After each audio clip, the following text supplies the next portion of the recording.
Mateus 13, 24, diz assim. Glória a Deus. Outra parábola lhes propôs, dizendo: o reino dos céus é semelhante a um homem que semeou a boa semente no seu campo.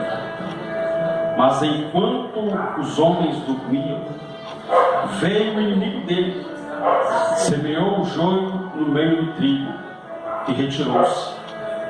E quando a erva cresceu e produziu fruto, apareceu também o joio. Então, vindo os servos do dono da casa, lhe disseram: Senhor, não semeaste boa semente no seu campo? De onde, pois, vem o joio? Ele, porém, lhe respondeu: um inimigo fez isso. Mas os servos lhe perguntaram: queres que vamos e arranquemos o joio? Não, replicou ele, para que ao separar o joio, não arranqueis também com ele o trigo. Deixai-os crescer juntos até a colheita. No tempo da colheita direi aos ceifeiros: ajuntai primeiro o joio, atai-o em feixes para ser queimado, mas o trigo recolhei no meu celeiro. Amém? Pode se sentar em nome de Jesus. Feche os seus olhos e peça o Espírito Santo para falar ao seu coração. Deus, obrigado por esta noite. Obrigado, meu Deus, pela tua palavra. Ó Deus, fale conosco e nos abençoe, ó Deus. Nós possamos sair daqui com a certeza de que ouvimos a voz do Senhor, porque só o Senhor, ó Deus, tem palavras de vida eterna. O Senhor mesmo diz que essas palavras são espírito e vida, em nome de Jesus. Amém? Irmãos, nós vemos aqui, irmãos, um texto, como muitos, que Jesus transmite ao povo através de uma parábola. Parábolas são comparações que Jesus faz entre ele, o seu povo, a igreja, os céus. Ele compara com coisas dessa terra, com situações dessa terra, para transmitir a mim e a você verdades espirituais. E nesta parábola Jesus, ele assemelha, traz uma semelhança, na verdade, do reino de Deus, do povo dele e da sua palavra.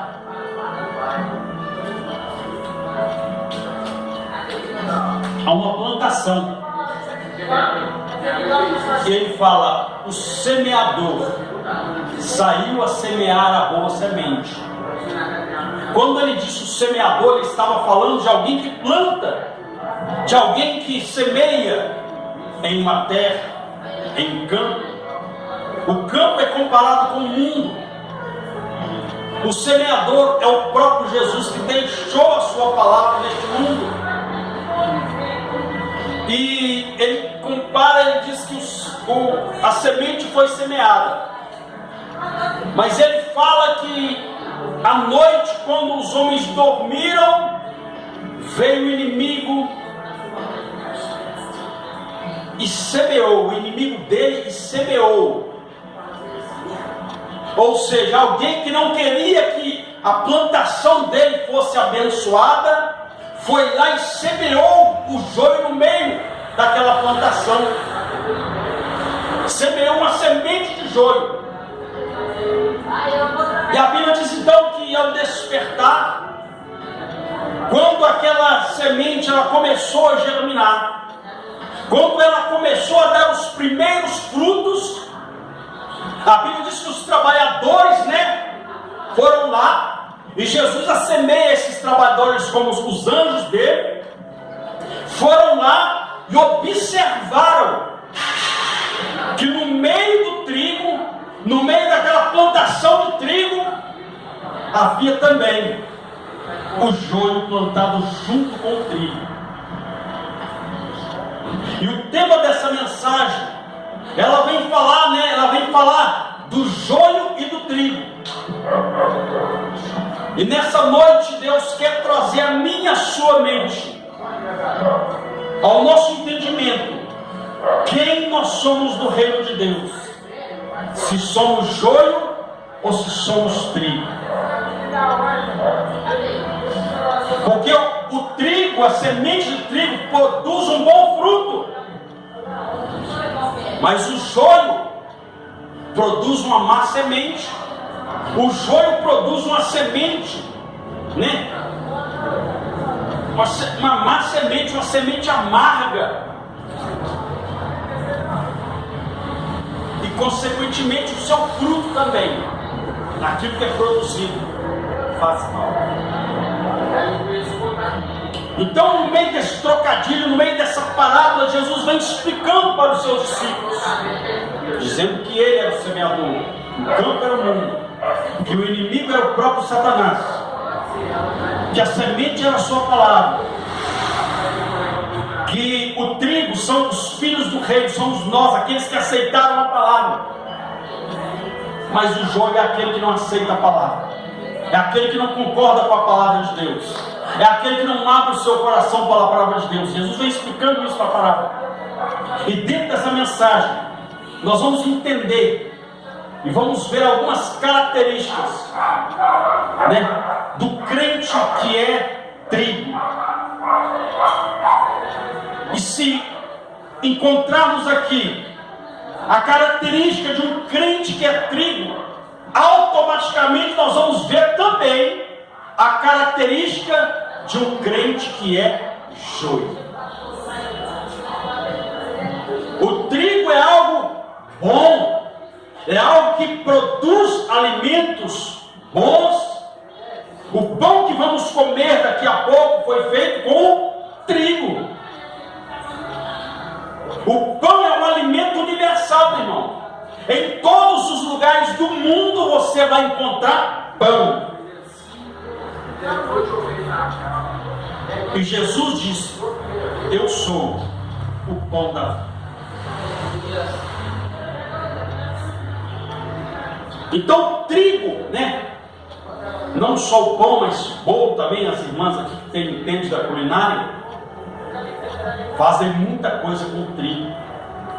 Muitos alimentos nas panificadoras são feitos com a farinha de trigo.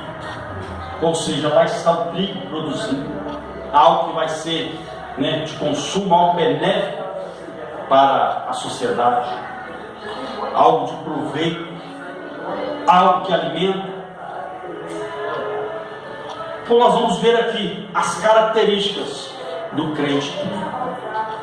Aí a pergunta é: tem trigo aqui nessa noite? A pergunta é: tem trigo aqui nessa noite? Então, se tem trigo, levante a mão e dá um glória para Jesus.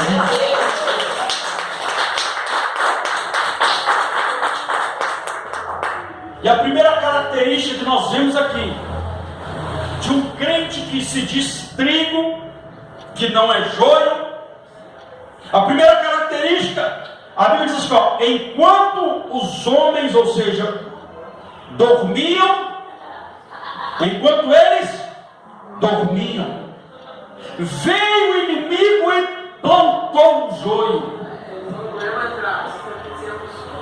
Plantou aquilo que ia atrapalhar a produção, aquilo que poderia prejudicar a produção.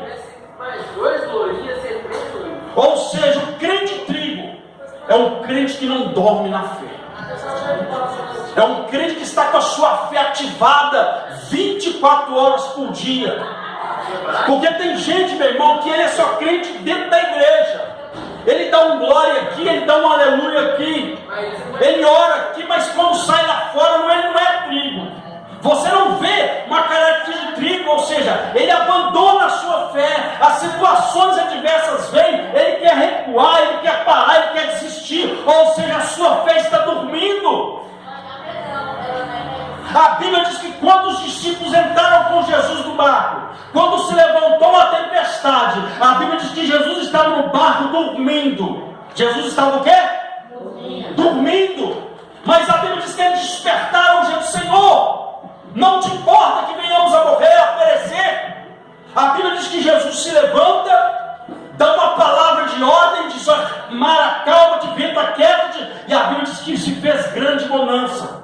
Aí Jesus olha para eles e faz uma pergunta: aonde está a fé de vocês? A resposta foi certa. A resposta foi uma só. Eles não responderam. Não responderam para Jesus. Mas automaticamente a resposta estava diante deles. Estavam dormindo. Não, pastor, quem estava dormindo era Jesus. Jesus fisicamente estava dormindo, mas a fé não. O crente, quando ele tem fé, mesmo dormindo, ele crê que Deus guarda a vida dele, porque a própria palavra diz claramente que o Senhor guarda os seus enquanto eles dormem. O próprio salmista disse: eu me deitei, eu dormi, mas eu despertei, porque o Senhor me guardou. Mas guardou por quê? Por causa da fé. Mas tem crente que a fé dele está dormindo. E tem crente que perde até o sono por falta de fé. Tem, pastor? Tem. É porque ele está focado no problema. Ele está focado na dificuldade. Ele está focado na tempestade. Se esquece de quem está no barco dele. Então não se esqueça de quem está no seu barco. Tem uma fé despertada. É por isso que a Bíblia diz claramente em Efésios capítulo 4, diz: olha, não deis lugar ao diabo. Eles disseram que o diabo veio, o inimigo veio e plantou o joio lá no meio. Ou seja, quando você dorme na fé, é uma oportunidade que você dá para o inimigo plantar coisas ruins na sua vida, para o inimigo plantar coisas ruins dentro da sua casa, para o inimigo plantar coisas ruins dentro do seu trabalho. Aonde você está, se você dormir a sua fé, se você colocar a sua fé para tirar um cochilo, é aí que o diabo entra e coloca algo que não provém de Deus. Então não desperte, mantenha a sua, não durma, desperte a sua fé. Olha o que a Bíblia diz: desperta, ó tu que dorme, e levanta-te dentre os mortos, porque Cristo te esclarecerá. Então a Bíblia vem nos alertando que nós não podemos colocar a nossa fé para dormir, meu irmão. Tem gente que está dormindo na fé. E é isso que Jesus falou: olha, quando eles dormiram, foi a oportunidade que o adversário veio e plantou algo ruim. Porque o joio é algo ruim. O joio é algo que prejudica. Olha o que o apóstolo Pedro diz: olha, sede sóbrios e vigilantes. Então aquele que não dorme na fé é vigilante, está atento, porque a Bíblia diz que é com o escudo da fé é que nós vamos apagar os dardos inflamados do inimigo. Mas se a sua fé está dormindo, Deus está falando: desperta nessa noite, porque o diabo não brinca de ser diabo. Desperta a sua fé, vigia.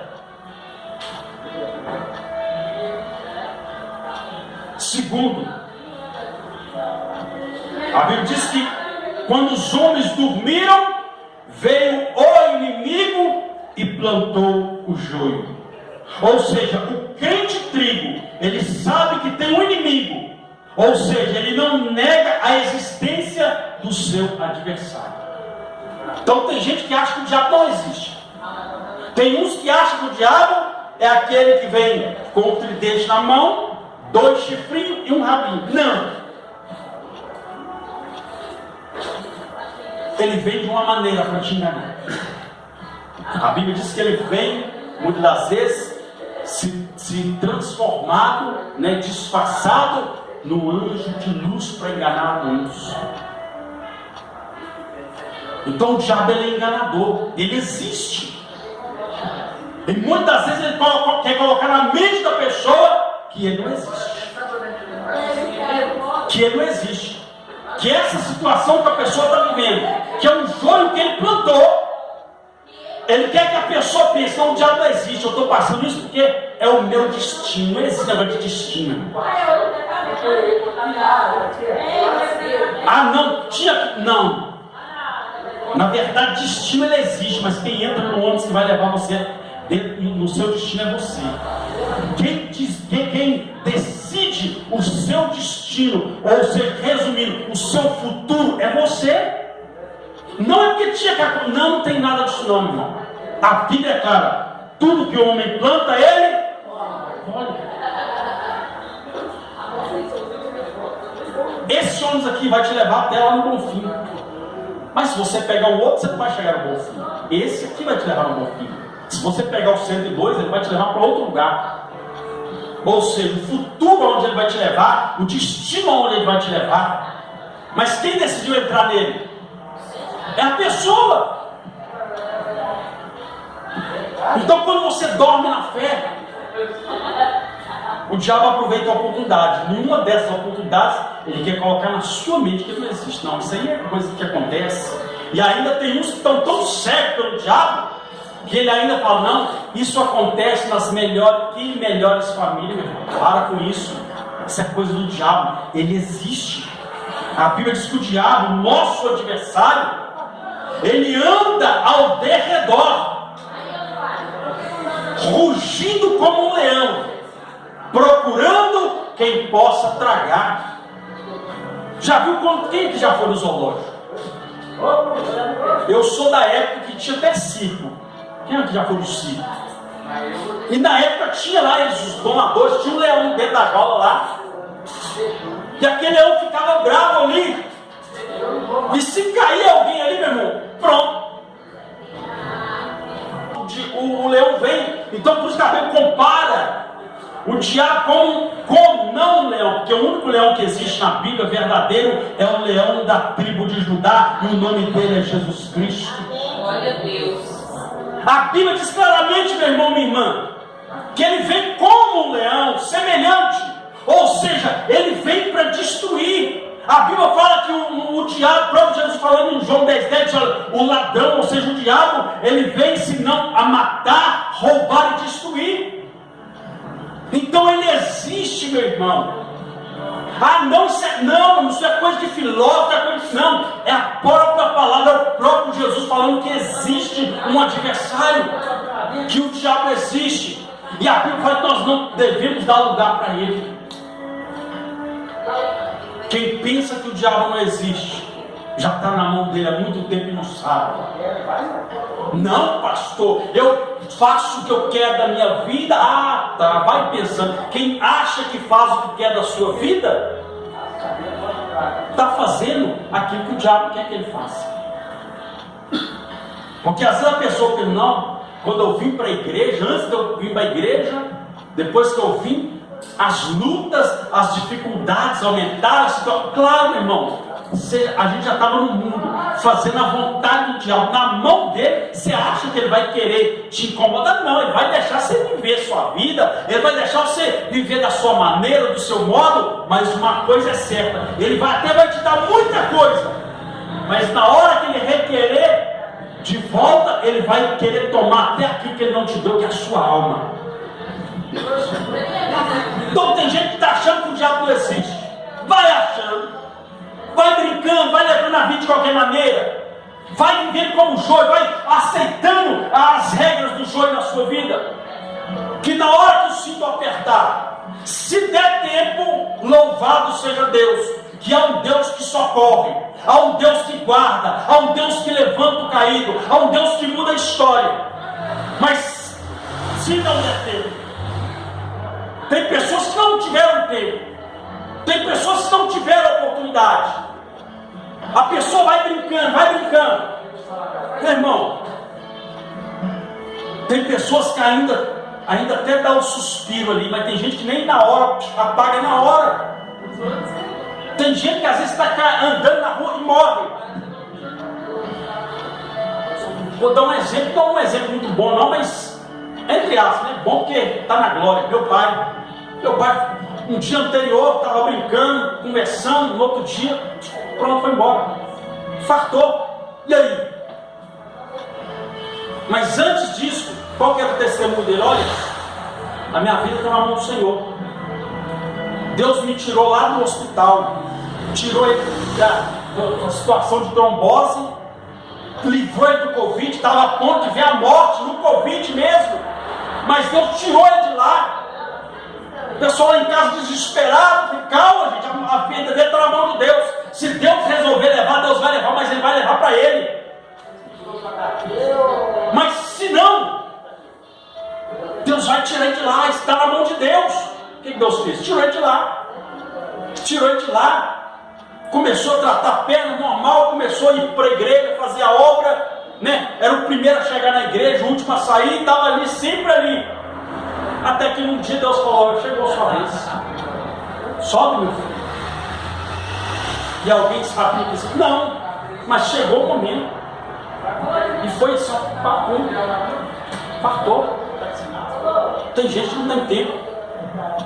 Então tem que aproveitar enquanto a gente está consciente, a gente tem saúde, a gente tem que entender que a nossa vida está na mão de Deus e que nós não podemos brincar, porque tem um adversário que está esperando uma oportunidade para destruir, para matar, roubar e destruir.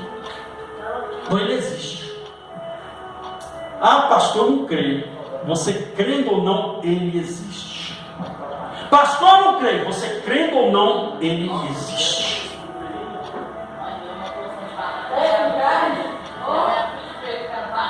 Ah, eu creio em Deus. Então você crê em Deus. Você crê que o diabo existe, que o próprio Deus fala de onde você. A própria palavra fala de onde você. Então não tem como falar: eu creio em Deus, mas não creio que o diabo existe. Então há uma contradição aí. Se o próprio Deus deu testemunho do inimigo, do adversário.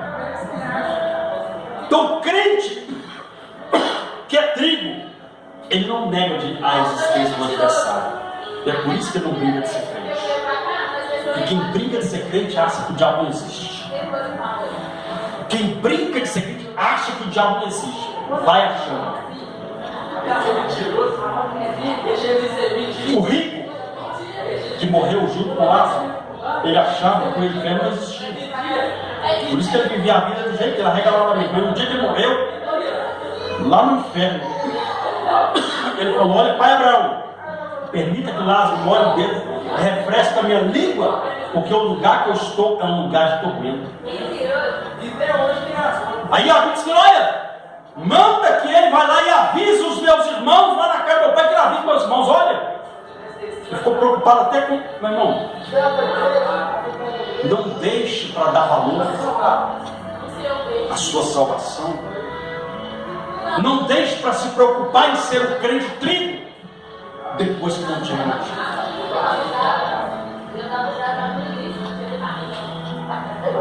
Aí a Bíblia diz que, verso 26 assim: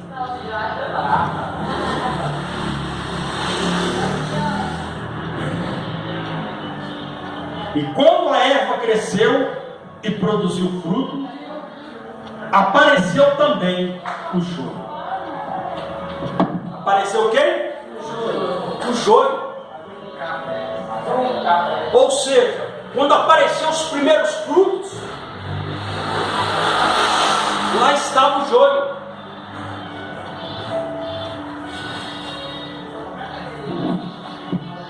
Só que a Bíblia diz claramente: e quando a erva cresceu e produziu fruto, o que ela fez?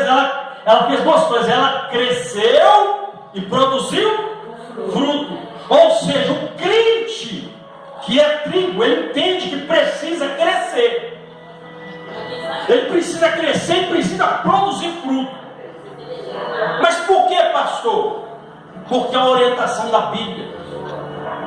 Como é que eu cresço, pastor? Que a erva cresceu. O texto diz que ela produziu fruto. Ou seja, o pé de trigo cresceu e produziu fruto, mas lá também estava o joio. Ou seja, a Bíblia nos orienta: crescei na graça e no conhecimento do nosso Senhor e Salvador Jesus Cristo. Então nós temos que procurar crescer na fé, meu irmão. Crescer na fé, crescer espiritualmente. Olha o que o apóstolo Paulo diz. Olha, quando eu era menino, eu brincava como menino. Eu cuidava das coisas de menino. Mas agora eu cresci e deixei as coisas de menino. Ele entendeu que ele cresceu. Nós temos que crescer, meu irmão. Nós temos que evoluir espiritualmente, crescer espiritualmente. Mas temos que crescer com saúde.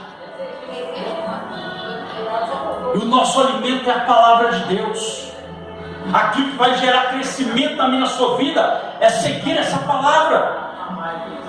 É receber essa boa semente que é a palavra de Deus. Dizer: Senhor, eu vou seguir a tua palavra. É fácil? Não é fácil. Mas conduz à salvação. Conduz à vontade de Deus. Eu quero crescer na graça. Mas por que eu preciso crescer e produzir fruto? Porque a Bíblia diz que nós temos que crescer. Ela cresceu. Mas a Bíblia diz que nós temos que produzir frutos. A Bíblia diz no livro de Mateus: produzir frutos dignos de arrependimento. Aí ele fala: por que eu tenho que produzir fruto? A Bíblia diz lá em livro de João: diz, olha, produzir pois frutos, porque assim o meu Pai é glorificado. E a Bíblia, quando ela fala de fruto, ela fala de dois frutos: os frutos internos e os frutos externos. O fruto interno é o fruto do Espírito, que tem ali as suas qualidades. E automaticamente, tendo esses frutos em si, porque a Bíblia diz desses frutos: amor, mansidão, longanimidade, benignidade, domínio próprio, coisas contra as quais não há lei, porque estão dentro da vontade de Deus.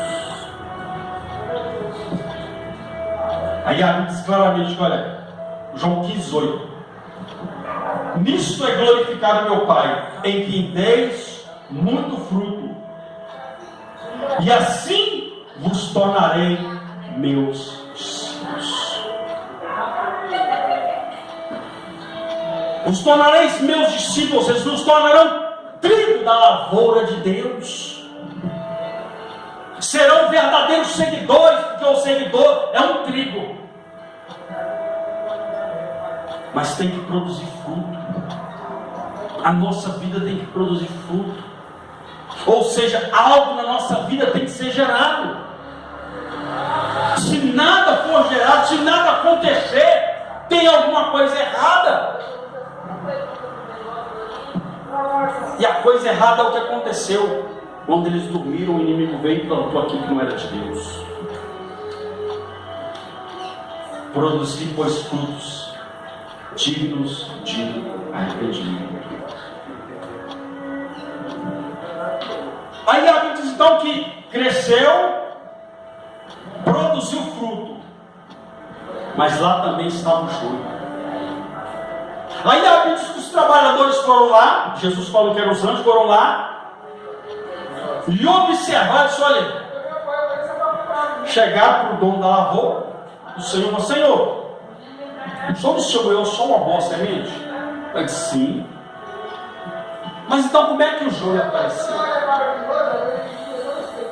Aí ele explica: veio o inimigo e plantou enquanto estava dormindo. Aí disseram para ele: o Senhor quer que nós arranquemos o joio?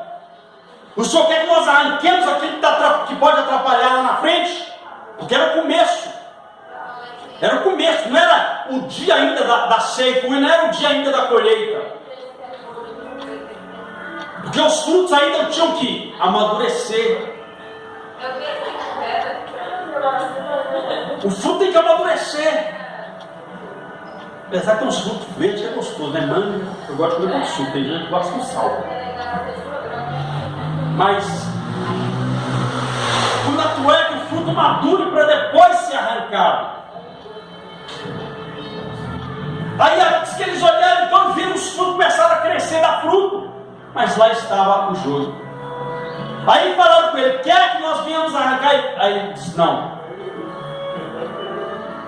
espera chegar o tempo da colheita. Eles cresceram juntos, ou seja, o crente de trigo entende que o joio pode até crescer junto dele, mas o seu fruto é diferente. Por que, meu irmão? Isso é fato. O joio, ele é parecido, tem características de trigo, parece trigo. Mas o fruto ali, o fruto identificou, aquilo ali é joio. É por isso que a Bíblia fala que pelos frutos os conhecereis. Se não tivesse